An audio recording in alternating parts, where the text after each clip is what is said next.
નમસ્કાર દર્શક મિત્રો, હું છું બાબા સૈયદ. વિજાપુરની ખબરમાં આપનું સ્વાગત છે. વિજાપુર આદરજ મોટી નવી બ્રોડગેજ રેલ લાઇન ત્રીજા તબક્કાનું નિરીક્ષણ સફળ.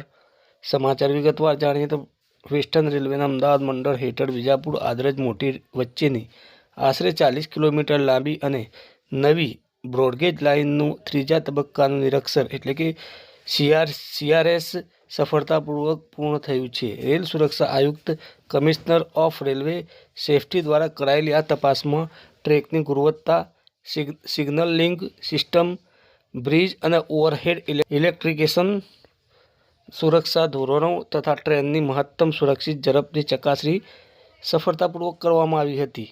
નિરીક્ષણ દરમિયાન એક ટેસ્ટ ટ્રેને 120 કિલોમીટર પ્રતિ કલાકની ઝડપે દોડીને 40 કિલોમીટરનું અંતર માત્ર 20 મિનિટમાં પૂરું કર્યું હતું, જે લાઇનની ઉચ્ચ ગુણવત્તા અને તૈયારી દર્શાવે છે. આ નિરીક્ષણ 2 તબક્કામાં કરવામાં આવ્યું હતું. 29 ડિસેમ્બરે આદરજ મોટીથી લીંબોદરા સુધી, 30 ડિસેમ્બરે લીંબોદરાથી વિજાપુર સુધી. આ રિપોર્ટ ટૂંક સમયમાં જમા થશે અને તેના આધારે યાત્રી પરિવહન માટે લાઇન ઔપચારિક રીતે ખુલ્લી મૂકવામાં આવશે.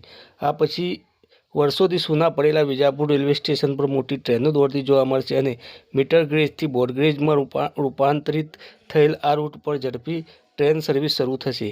આ લાઇનથી કઈ જગ્યાઓ જોડાશે તે પર આપને જણાવી દઈએ કે આ નવી બ્રોડગેજ લાઇન શરૂ થતાં વિજાપુર અને માણસા શહેરો તેમજ આસપાસના ગામડાઓ કલોલ, ગાંધીનગર અને અમદાવાદ સાથે સીધી રેલ કનેક્ટિવિટી મેળવશે. મુખ્ય સ્ટેશનોમાં આદરજ મોટી, રાંધેજા, ઉનાવા, વાંસર, મકાખાડ, લોધરા અને વિજાપુરનો સમાવેશ થાય છે. આનાથી સ્થાનિક લોકોને અમદાવાદ, ગાંધીનગર અને અન્ય મોટા શહેરો સુધી મુસાફરી ઝડપી અને સસ્તી બનશે. માલ પરિવહનની વાત કરીએ તો તેના માટે પણ એક રાહતના સમાચાર સામે આવી રહ્યા છે. વેસ્ટર્ન રેલવેના અમદાવાદ મંડળ દ્વારા તાજેતરમાં વિજાપુર APMCમાં એક મહત્વની બેઠક યોજાઈ હતી, જેમાં DRM વેદ પ્રકાશની હાજરીમાં કપાસ, એરંડા, બીજ, તમાકુ ઉદ્યોગના ખેડૂત પ્રતિનિધિઓ, વેપારી સંગઠનો અને PMCના પ્રતિનિધિઓ મોટી સંખ્યામાં હાજર રહ્યા હતા. રેલવેએ માલ પરિવહનની પ્રક્રિયા, ઇન્ડિરેક્ટ સ્ટેકિંગ, રેન્ક આપૂર્તિ, લોડિંગ, ડિલિવરી, પાર્સલ અને વ્હીકલ પાર્સલ સેવાઓ તથા માનક તોલ પ્રક્રિયા વિશે વિગતવાર માહિતી આપી હતી. રેલ અને રોડ પરિવહનની તુલનામાં મોટા પાયે માલ માટે રેલ સેવા વધુ અનુકૂળ અને ખર્ચ અસરકારક હોવાનું જણાવ્યું હતું.